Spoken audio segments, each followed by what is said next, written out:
জীবনের পথে চলতে গিয়ে কতবারই না হতাশা ভর করে, কেউ থেমে যায়, কেউ আবার নিজের শক্তি দিয়ে তৈরি করে নতুন পথ।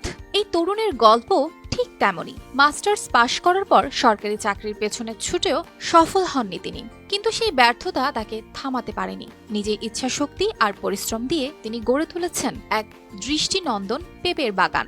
আজ এই বাগান শুধু তার জীবনের চাকা ঘুরিয়ে দেয়নি, বদলে দিয়েছে আরও অনেকের জীবন। চারিদিকে দিন বদলে নিজের ভাগ্য বদলের যেন মৌসুম চলছে। সেই ধারায় চলছেন ময়মনসিংহের ভালুকার তরুণ শরীফ হুসাইন কাকন। তিনি 17 বিঘা জমি লিজ নিয়ে শুরু করেছিলেন তার পেঁপে চাষের যাত্রা। ম্যাজিক হার্বাল টুথপেস্ট দূর করে দুর্গন্ধ সৃষ্টিকারী দাঁতের সমস্যা। ইয়েস, দেখাও তোমার ম্যাজিক। 9 লাখ টাকা বিনিয়োগে কাজটি ঝুঁকিপূর্ণ হলেও তিনি সাহস হারাননি। বর্তমানে বাগান থেকে তার প্রত্যাশার চেয়ে দ্বিগুণ লাভের সম্ভাবনা দেখা দিয়েছে।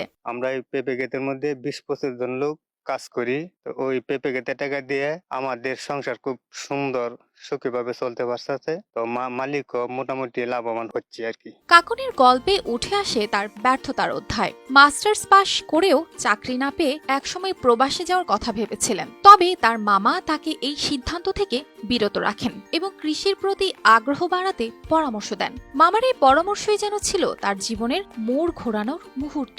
আমি 2017 সালে মাস্টার শেষ করছি। তারপর আমি বিভিন্ন খাতে ভাইবা দিয়েছি। ভাইবাতে আসলে আমার কোথাও চাকরি হয় নাই। যেমন নিরুপায় হয়ে যখন আগে থেকে কৃষি কাজে আমার খুব মনোবেশ ছিল পড়ার পাশাপাশি, তারপরে আমি উদ্যোগ হয়েছি যে কলা, পেঁপে, আখের ভিতরে আমি সবচেয়ে বেশি বেনিফিট পাইছি এই পেঁপেতে। এখানে প্রায় আমাদের 2200 গাছ আছে। খরচ গেছে 9 লাখ টাকার মতো। আমি আশা করতেছি বাগানে দ্বিগুণ লাভ হবে, তার চেয়ে বেশি হওয়ার সম্ভাবনা বেশি। আর এখানে বড় বিষয় হলো, গত ট্রাম্পে আমি বাগান করছিলাম, সেখানে প্রায় 18 লক্ষ টাকা লাভ হয়েছে। কিন্তু এরপরে আগের বছর যে বাগান করছিলাম প্রকৃত দুর্যোগের কারণে প্রায় 13 লক্ষ টাকার মতো লস হয়েছে।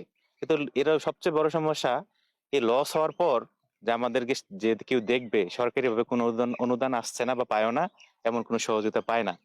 কিন্তু এই রিস্কের জন্য আমরা আসলে কারো কাছে যাইতেও পারতেছি না। এর যদি কোনো সহযোগিতা সরকার থেকে যদি পাই, তাহলে আমরা পেঁপে চাষে যারা আছি তারা মোটামুটি একটা সাহস পায় যে না, লস হলেও যেন আমাদের পিছনে সরকার আছে এবং আমাদেরকে দেখবে। পেঁপে বাগানে কাজ করা কর্মচারীরা জানান, এখানকার আয় দিয়ে তারা সংসার চালাচ্ছেন। তাদের জীবন অনেকটাই সচ্ছল হয়েছে। মালিকের সাফল্যে তারাও গর্বিত।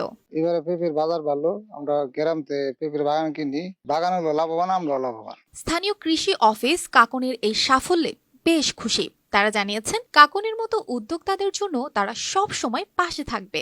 শরীফ হোসেন উনি তরুণ কৃষক, উনি জগন্নাথ ইউনিভার্সিটি থেকে অনার্স মাস্টার্স করে কৃষিকাজে আছেন। ওনার সহধর্মিনী উনিও কৃষিকাজে এসেছেন। তো আমরা তার মঙ্গল কামনা করছি। আমরা আমাদের উপজেলা কৃষি অফিসের পক্ষ থেকে তাকে যুগোপযোগী ট্রেনিং এর ব্যবস্থা করব এবং নিয়মিত পরামর্শ দিয়ে থাকি।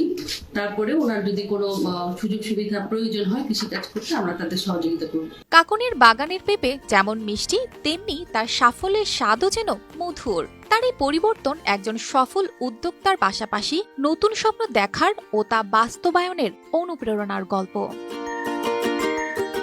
News desk, RTV।